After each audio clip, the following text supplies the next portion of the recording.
All right, shalom, shalom, Shabbat, shalom, peaceful Sabbath. How's everybody doing today? I pray that all is well. I pray that you are healed, healthy, blessed, prosperous, victorious, triumphant, that you are walking in abundance, that you are doing well. Shabbat shalom to all of you. How are you doing? I pray you are well. All right, I trust that all is well with you. So anyway, today we're going to be talking about Yahweh's kingdom government. All right, we're going to be talking about the choir of angels, or the angelic hierarchy. Who are these heavenly hosts? Who are these people? Are they people? Are they beings? Are they beasts? Are they spirits? What are they and who are they? What is their function? How do they help us today? Come on in, everyone. Come on in. Welcome to the teaching on the angelic hierarchy. Yes, this teaching is a particular one that's have always been near and dear to my heart, because I, like some of you, I'm no stranger to strange things, spiritual experiences. I have all of my life encountered on many occasions the presence of celestial beings, whether they were holy or unholy. So that has been the lot of my life. And I know many of you have experienced some strange things, and have seen things, have dreamed things, have heard things, and you couldn't make heads or tails out of it. You didn't know how to interpret it. You didn't know who to go to and ask for help. Well, this teaching today is an attempt to give you some help, to help you to understand some of the things that's been going on in your life that has happened to you as far as angels are concerned. Let me say hello to some of you all. All right. Hello, Keisha. Hello, Cherie. And hello to everyone else that is tuning in today. Hello, shalom. How are you? I pray that you are well. Greetings and salutations. Now, I'm going to go on to the teaching. So, for those of you who come in later on, just know that I've already said hello to you. All right? Okay, so angels, the angelic hierarchy, how are they established? Who established them? How are they created? What do they look like? Some of these questions will be asked today, hopefully all of them. And if at any time you have any questions during this broadcast, I welcome you to please ask your question, okay?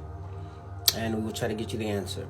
And if for some reason we can't get you the answer on this broadcast, I will definitely get you the answer by way of inbox, and I will message you.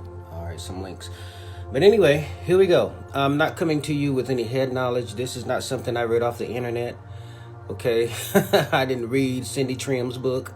Well, I did, but that was years after I had already explored the subject. So, yeah, I've read some books on angelology. I've read some books or some literature on angels and demons, demonology. I've studied demonology in depth, as a matter of fact. But we're not here to talk about demons today, okay? We'll mention how they got to be demons, but we're here to talk about the holy angels of God, Yahweh Elohim, okay?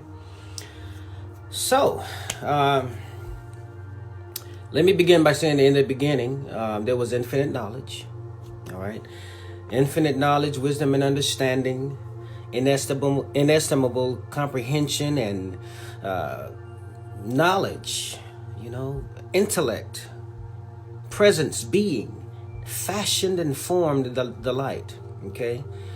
I'm not trying to come with any deep words. I'm not trying to come with any. I'm trying to stay as fundamental as I can, but the way that I want to teach, I really can't. it's not to say that you can't handle it. I know you're smart. I know that you're intelligent. I know that you will get what I'm saying. However, for those who don't know certain terminology, I'm just going to try to keep it as simple as possible. All right. But I just may go into who I am today. So just bear with me. And what I mean by that is I'm going to ascend in teaching. I'm going to teach on a whole different level, a level that I'm comfortable at. All right. So if you have any questions, just hit me up. We'll try to get you the answers. All right. So divine perception. Okay. We're talking about Yahweh. Okay. We're talking about inestimable comprehension, divine perception. It produced guidance, and incalculable understanding gave birth to intelligence. Supreme righteousness, intelligence, and precision in all its purity were all that was. Now, this is in the beginning. Okay? It was this sacred unity. We're not talking Trinity, because as some of you, or most of you, or all of you may know by now, I am not a Trinitarian. Okay? He is more than a Trinity. All right. But this sacred unity, Allahim or Elohim, Allaha, Aloha, he created everything in existence. He is fire. And from this fire flows a river of water.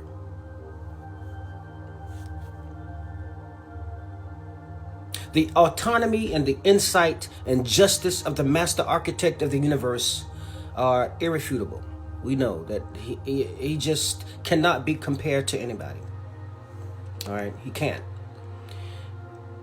I have to start with Elohim because that's where angels come from. It comes from Elohim, Allahim. It comes from him. Why do we refer to Yahweh as a plural? Why do we refer to God as, well, some of us, three became one, right? The 3 in 1, which is erroneous for many reasons. And it's been historically proven. But this sacred unity, and we read about this sacred unity in many places in the scripture. 2 places in particular, well, 3. In the book of Yeshaya or Isaiah chapter 6, when he saw the Lord lifted high and lifted up, and his train, his glory filled the temple. You know, this angelic being with 6 wings, okay? And this angelic being had wings that cover his feet. He flew with 2, and 2 covered his face, or faces, all right? Ezekiel, Yekesco, chapter 1 and then chapter 10, we see how Elohim is seen by the prophet, and this Elohim, all right, the glory of the Lord, and the Bible calls them the 4 living creatures. They're living creatures, Chaim, all right, and they had 4 faces: the face of a man, ox, lion, and an eagle. So these creatures had 4 wings, 4 faces, 4 wings, hands under their wings. And you can read about this in your own time. Daniel, he also saw angels. Okay, Michael actually was delivering a message to Daniel, but was held up in the heavens. Daniel chapter 10 for 3 weeks, 21 days, and that's where you guys get that 21-day fast from, which is really unbiblical. But we won't go there. I'm not going to bash you, but you should know it's not Bible based. It's about money. Okay, but these angels that are in the heavens, Jacob, when he was at Bethel, he was asleep. He put a stone for a pillow, laid his head down, and went to sleep. And while he was sleeping, the Bible reads that he saw a ladder that reached all the way up to heaven, from the earth to heaven. And on one side of the ladder, there were angels ascending and angels descending on the other side.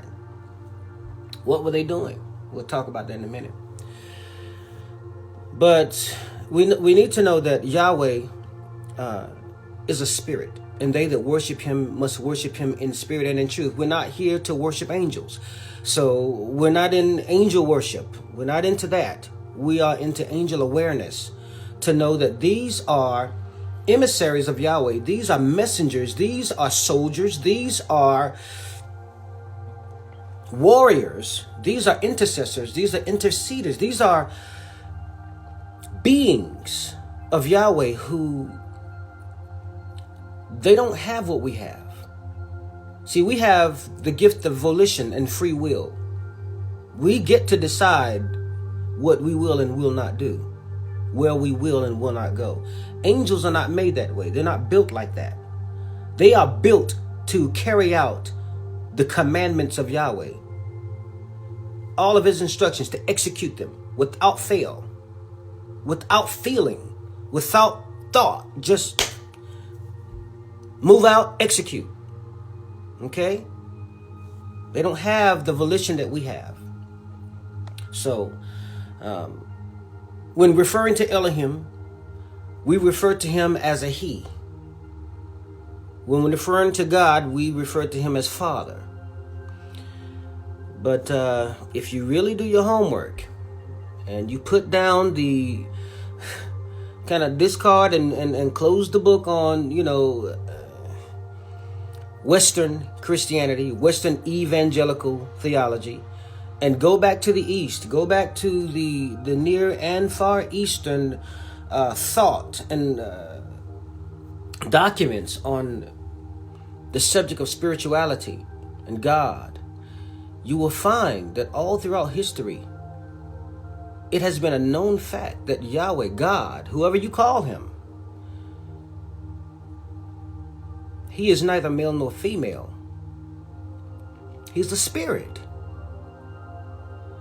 But we refer to him the way we can identify with him. So he reveals himself to us in the most simple way, in the way that we can receive him better, that we can better receive and acknowledge and embrace him. Okay? All right. I know this is hard to hear for some of you. I know you're so used to saying, oh, he's my father, Abba, Abba. Yeah, but he's also your mother. Did you know that? Imanu. Immanuel. Look at the ancient translation of this Aramaic word. God, our mother. The many-breasted one. You call him El Shaddai. The nurturer. All right. So we need to get past this gender. All right, because gender is really blocking our spiritual vision. Gender is holding us back from really ascending into who God is and who he wants us to see who he is.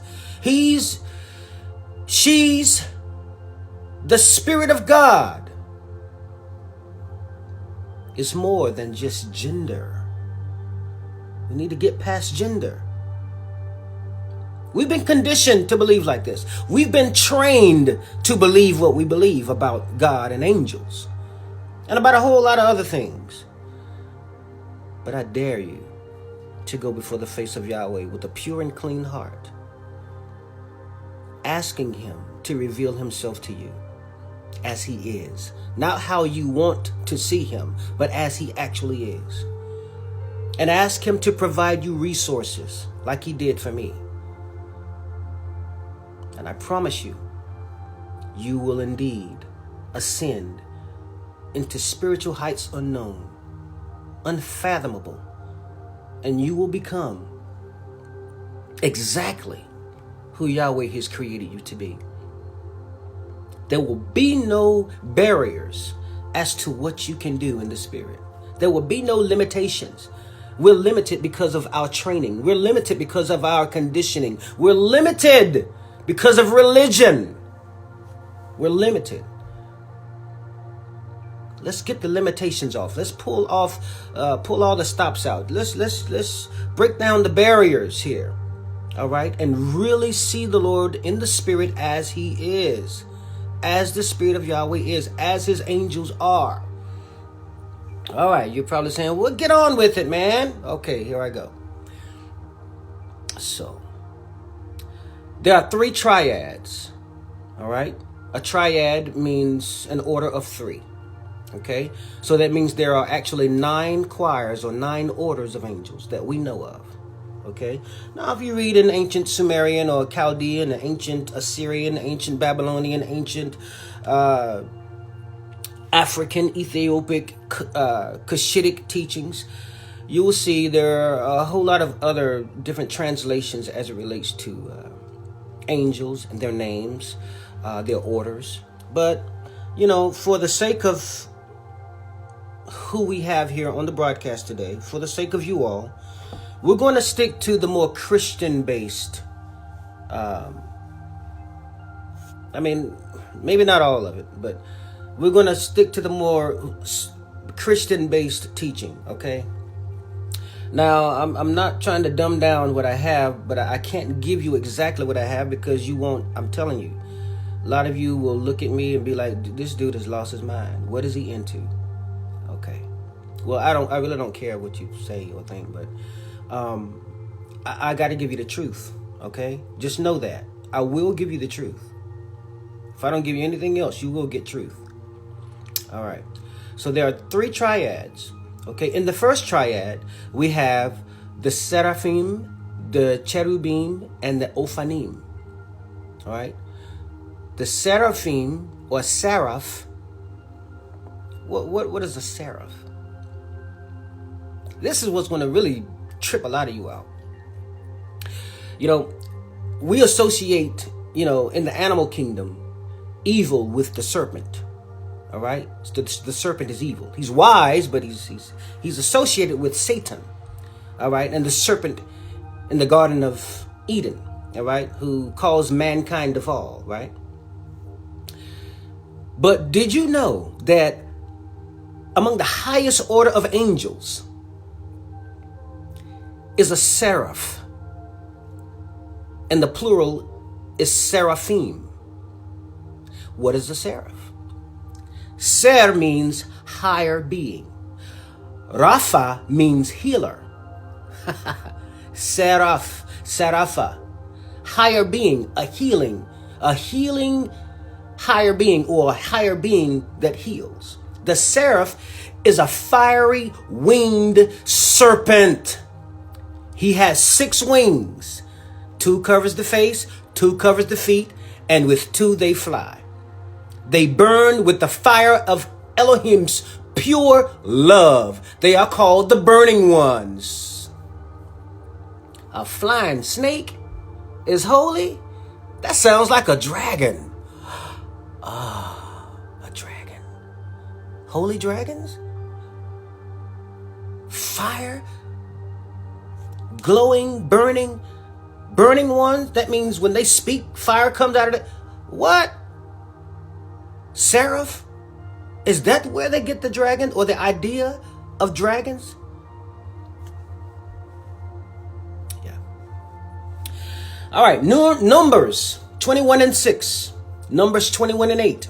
Deuteronomy 8:15. Isaiah chapter 30:6. We see the seraphim. Now, if you need to get these scriptures, write them down or go back and watch the replay. Write them down and do your research. Okay? Do your own homework. Seraphim are the highest order of Elohim's administration, according to Christianity. They are beings of pure light that stand in attendance to Elohim's incessantly chanting. What are they chanting? These are the ones that are chanting the Trisagion. What is the Trisagion? Holy, holy, holy, Lord God Almighty, which was and is to come. These fiery 6-winged serpents of burning pure fire and love are chanting forever, incessantly, without stop. Holy, holy, holy, Lord God Almighty, which was and is to come. That is what a seraphim is. All right, let's go to the next one. Cherub or cherubim. What is a cherubim? The plural for cherub is cherubim. The Hebrew word cherub or cherub is translated overflowing knowledge, and wisdom. They each have 4 wings and 4 faces. The face of a man, the face of a lion, the face of an ox, and the face of an eagle. The cherub is known to be the guardians of Elohim. We see this in Genesis. When Adam and Eve were cast out of the garden, and there were swords, flaming swords of the cherubim, who were guarding the way to the tree of life, lest any man would get to it and live forever in their fallen state. The guardians of the tree of life. Okay. In Psalm 18 and 10, Ezekiel chapter 1, verse 11, we find the cherubim. Ezekiel chapter 28, we see how Lucifer was called the anointed cherub, or the cherub that covereth, the mercy seat. Okay. So that's what a cherubim is. It is not, a cherub is not Cupid, the Americanized version of a baby with wings flying around with a bow and arrow shooting darts of love or arrows of love at people. Okay. Now, I know we have known, look, the media. Hollywood has really done us a disservice. Hollywood has given us this imagery of angels as superhuman beings with wings and a halo above their head, or beam of light around their head, or whatever. We look at too much TV and we believe what we see on the silver screen, when we need to get back to the Bible. Angels are not human. Some of them appear to us in human form, but in their actual true form, they don't look nothing like us. They make some of them now, I will say, when you get down into the lower triads, actually, because they're the ones that are really having a lot to do with mankind and the earth affairs of earth, right? So they will take on human form, but they don't look like us, like Hollywood told you they did. Okay.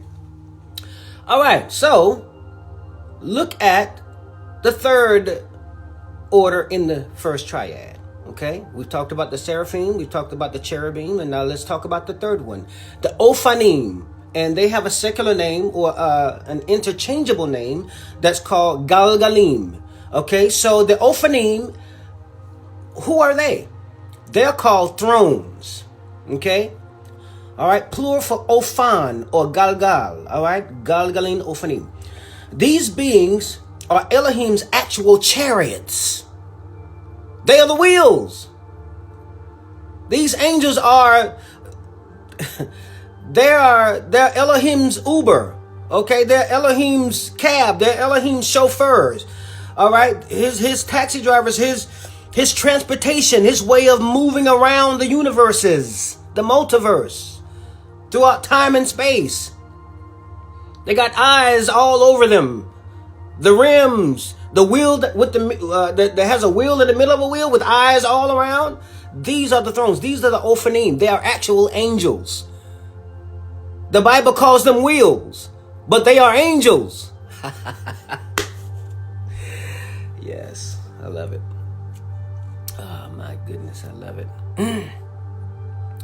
So, let's go on to the second triad. All right, we're going to get through these orders of angels and then we're going to talk about them, all right?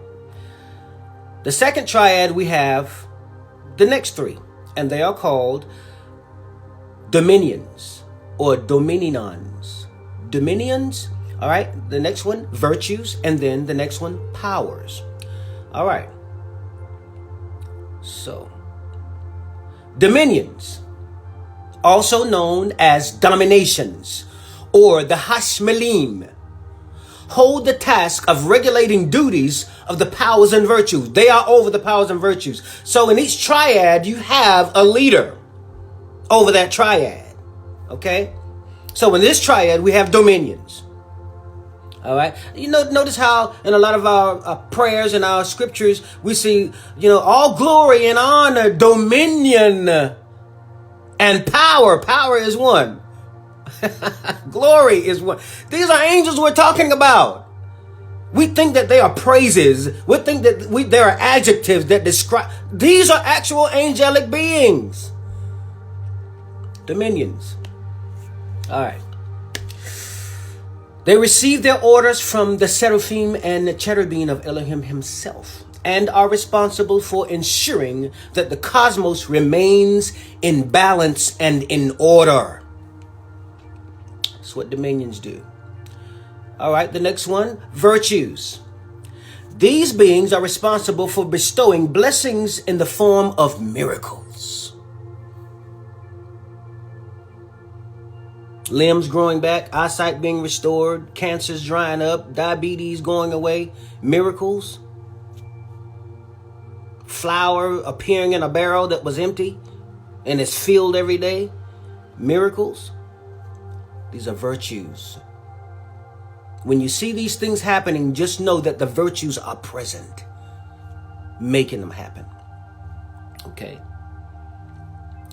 They also issue the required blessings and punishment demanded by Elohim. So you're not just getting good things by these angels, but you're getting punishment, correction. All right. And that's what the virtues administer. Next one, powers.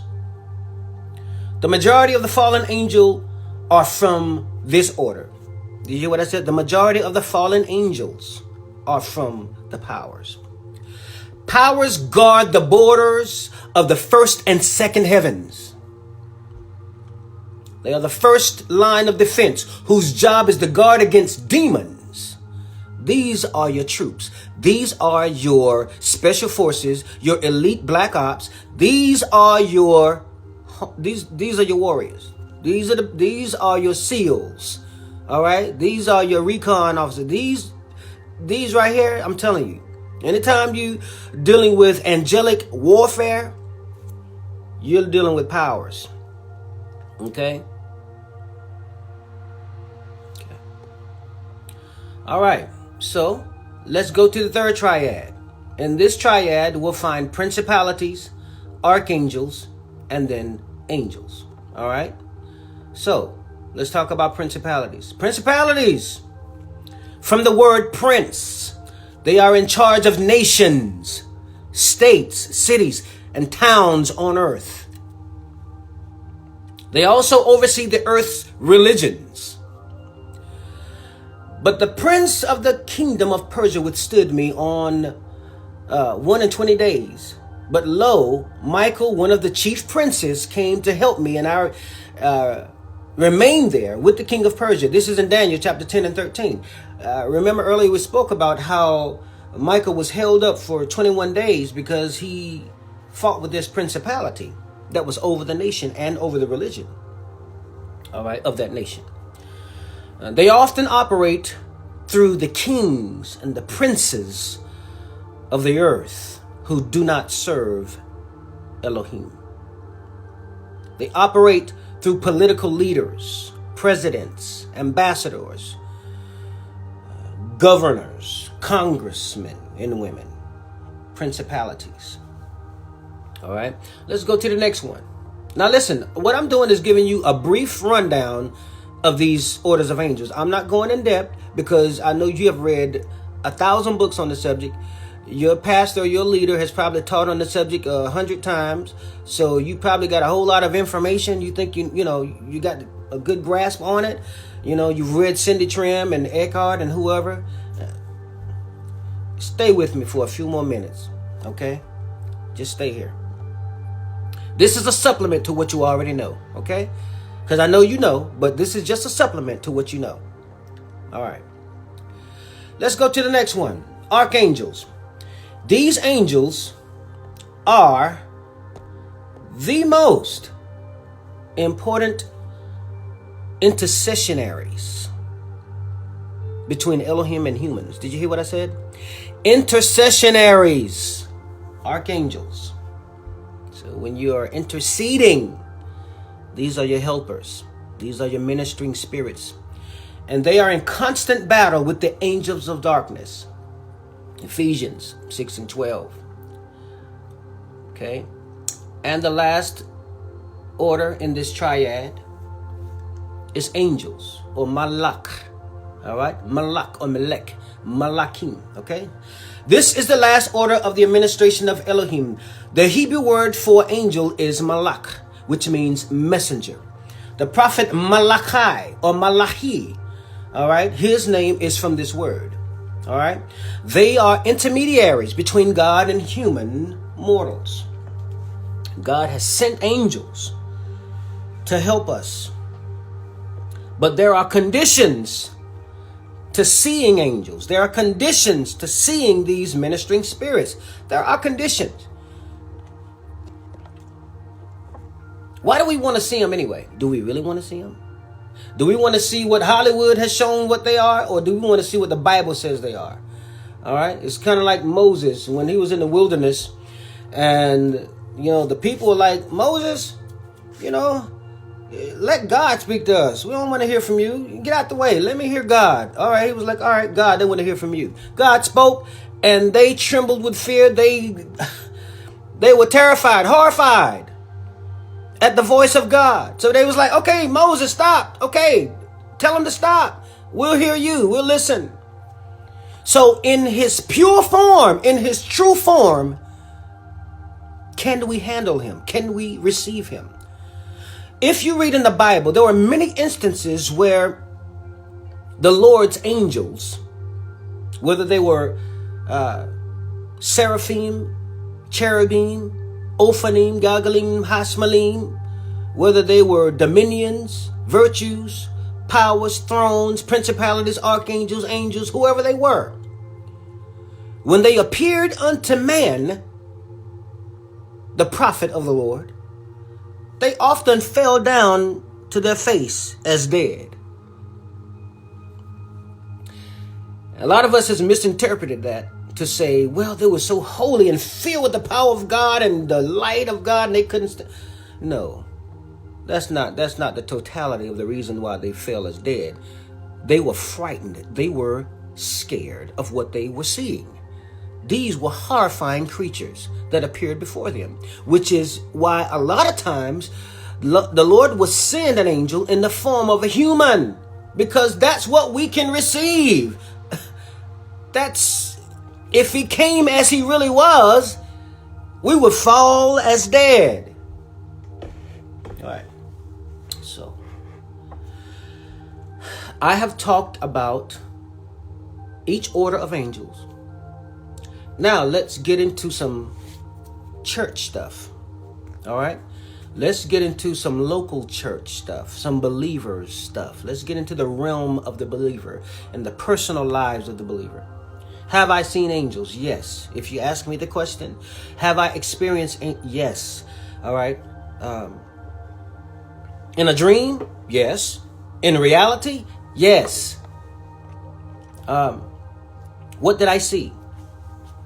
I'm going to give you one instance. All right. I have many. I'm going to give you one instance. This is true. Nothing I say is outside of the truth here. One instance. And this happened to me a few times. But the Lord took me up in the spirit.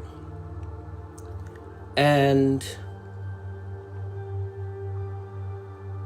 I was dreaming. I was asleep. This happened when I was asleep. But in my spirit was awake. Some of you can understand that. And he took me up. I was flying. And I felt wind. I felt a lot of wind, and I knew I was high up, and I felt like I was moving fast, but I was secured on something. I was on something, and I looked, and it was white. There were feathers. I was on wings.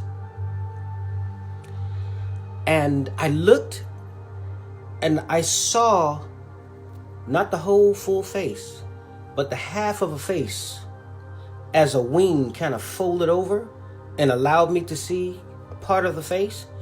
and it looked like a man, but it looked like an eagle at the same time. I can't explain it.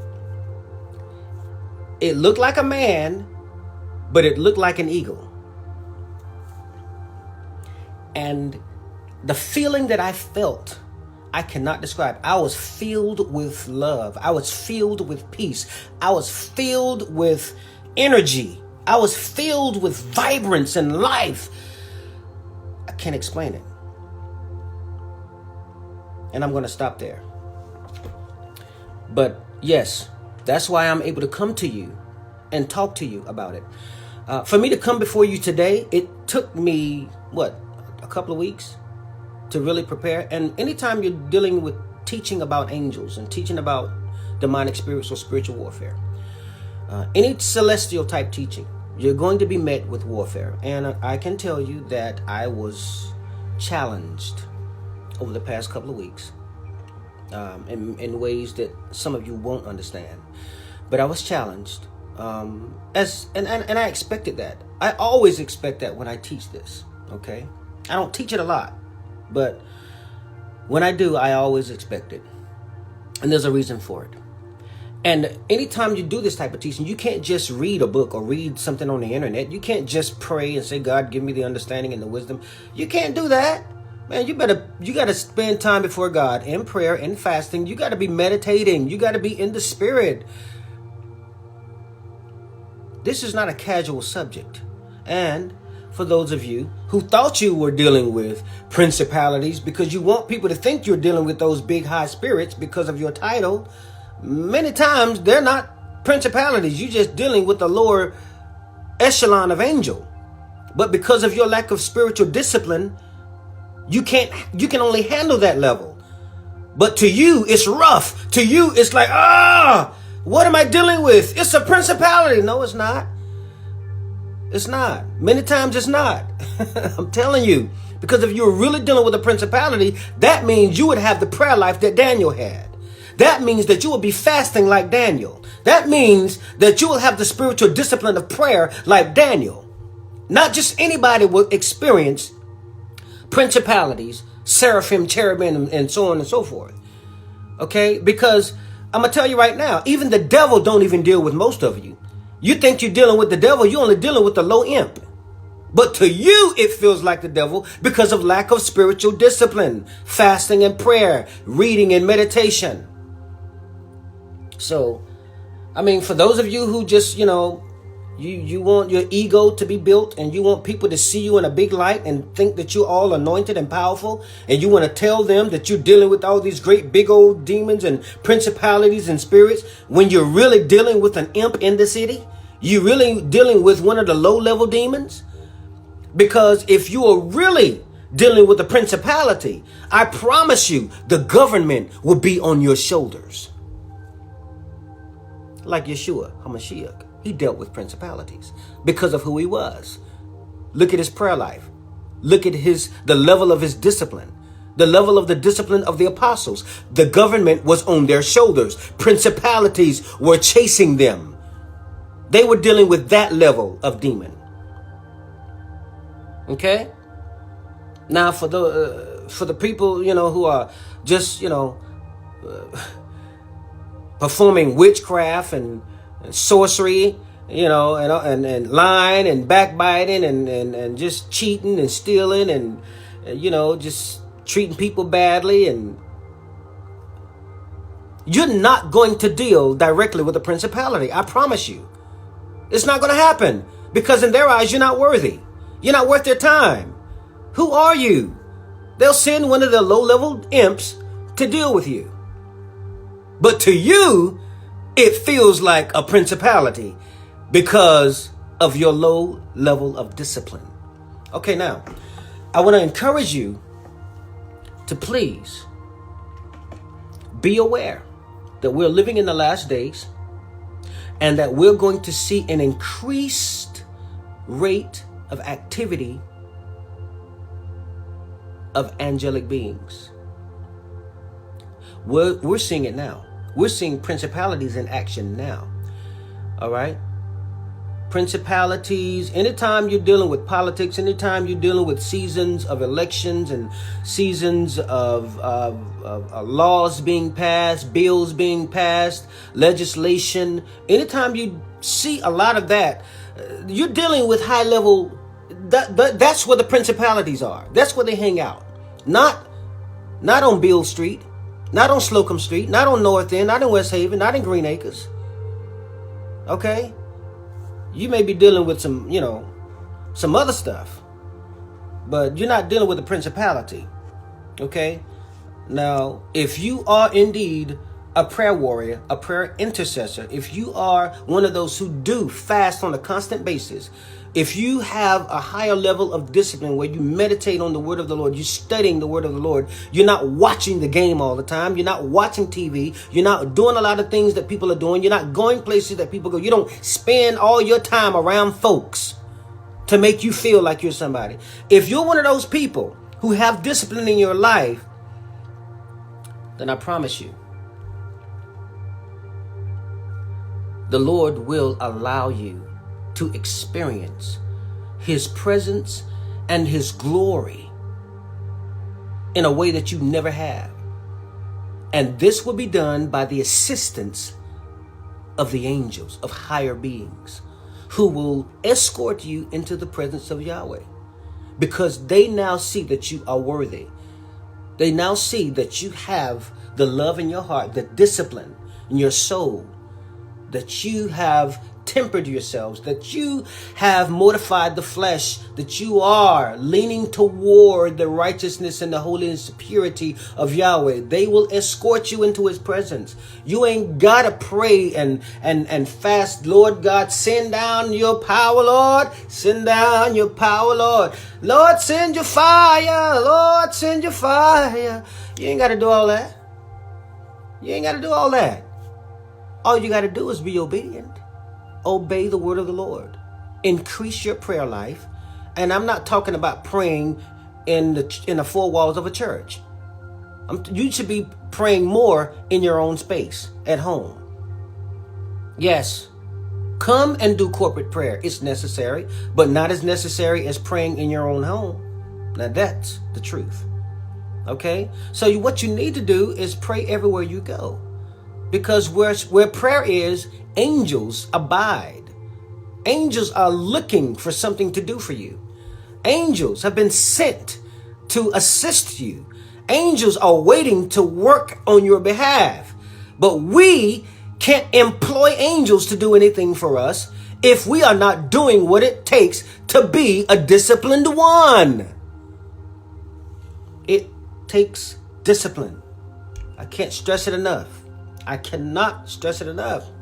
Now I'm going to talk to you leaders, pastors, apostles, bishops, elders, whoever, shepherds of churches, shepherds over flocks.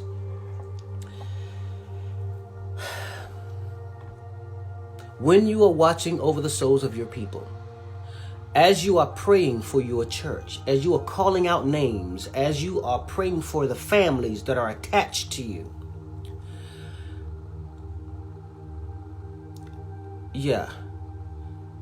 you're going to be dealing with spirits that are higher than the average person. You're going to be attacked more than the average person because of what your assignment is.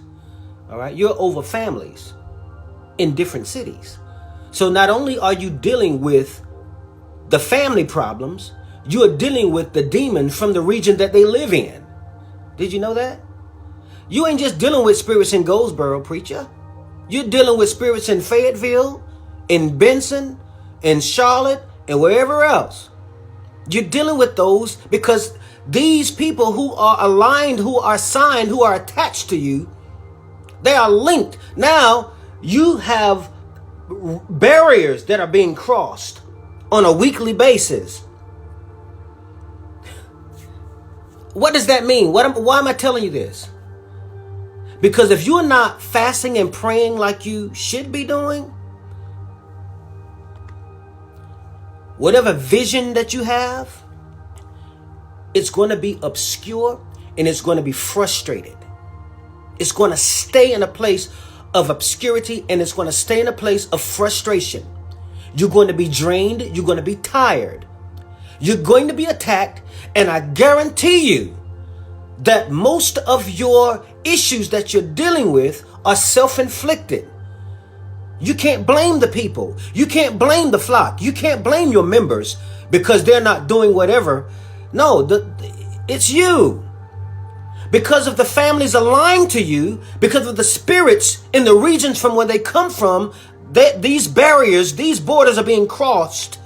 So now you have an obligation to be more spiritually disciplined than the average Joe. You have an obligation to fast more. You have an obligation to meditate more. You have an obligation to stop watching so much sports, to stop watching so much TV. You have an obligation to stop going to these different outings and wherever you go. You have an obligation to get from around people all the time, to get by yourself. Learn to deal with your own self. Learn to love your own company and stop being so codependent on your members. People who lift you up and puff you up and make you feel good.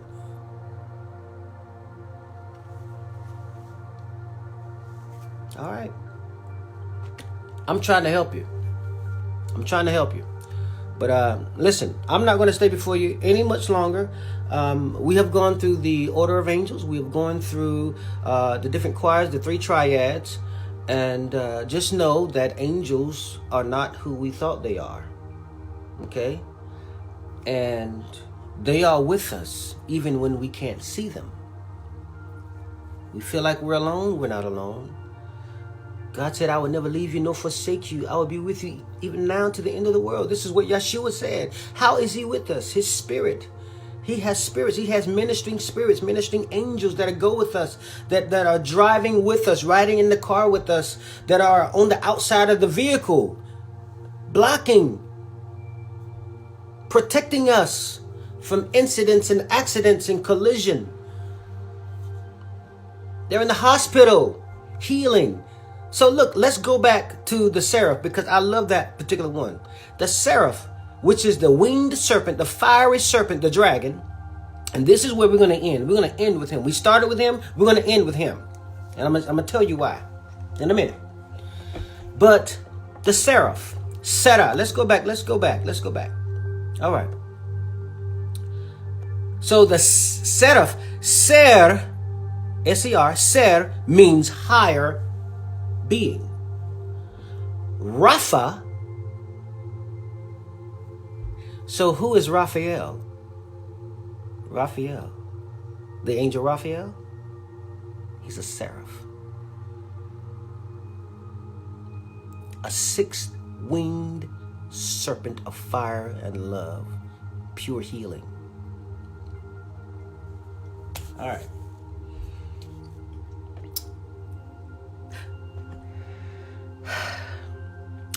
The children of Israel disobedient in the wilderness, and Moses, was warned by God about them, and they were murmuring, complaining, and all that, and the Lord sent fiery serpents to bite them and to torment them. They became deathly ill. Fiery serpents, he sent. Fiery serpents. The Lord sent fiery serpents to afflict them.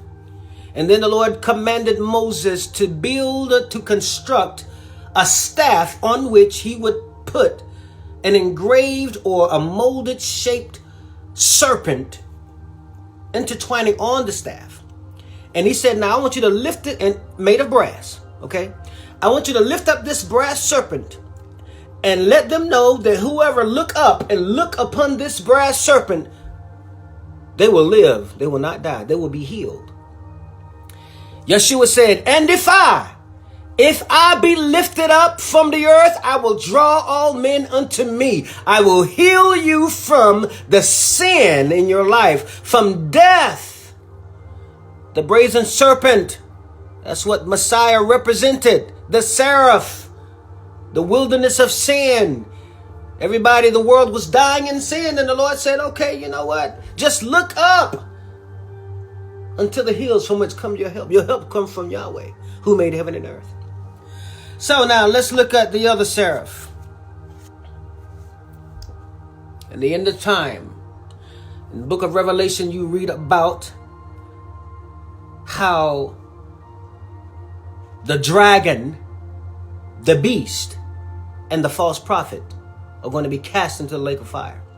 The dragon, that old serpent called the devil. Remember reading that? The one who once stood in the very presence of Yahweh Elohim, who covered the mercy seat. He was a seraph, a fiery burning serpent of love that turned into Lucifer, who fell, lost his light. Now the prince of darkness, still a serpent. Ever wonder why, after Adam and Eve were created and they were tempted by the devil in the form of a serpent? Now, the devil could have chose any animal in the animal kingdom. He could have chosen a lion. He could have chosen an eagle. He could have chosen an ox, a giraffe, a raccoon, whoever. But he chose that which would... My God, this is good to me. He chose the form that he was most familiar with. His true form. A seraph, a serpent that had legs and feet. And then after God cursed him for causing man to fall, he said, all right, now you're cursed to crawl on your belly from here on out and eat the dust of the ground. But before that, snakes had legs and feet. We don't know. They might have had wings too, and we didn't know it. But that's a seraph. So, I am done. This was the most fundamental teaching that I could muster. I tried to stay as rudimentary as possible to the text. So I pray that you all are blessed. I pray that you have received some understanding and clarity. And if you need some more clarity, just hit me up, and I'll be happy to oblige. Now, Yahweh bless you and keep you. Yahweh make his face to shine upon you and be gracious to you. Yahweh lift up his countenance to you and give you shalom. I love you. May heaven smile upon you. Enjoy the rest of your Sabbath.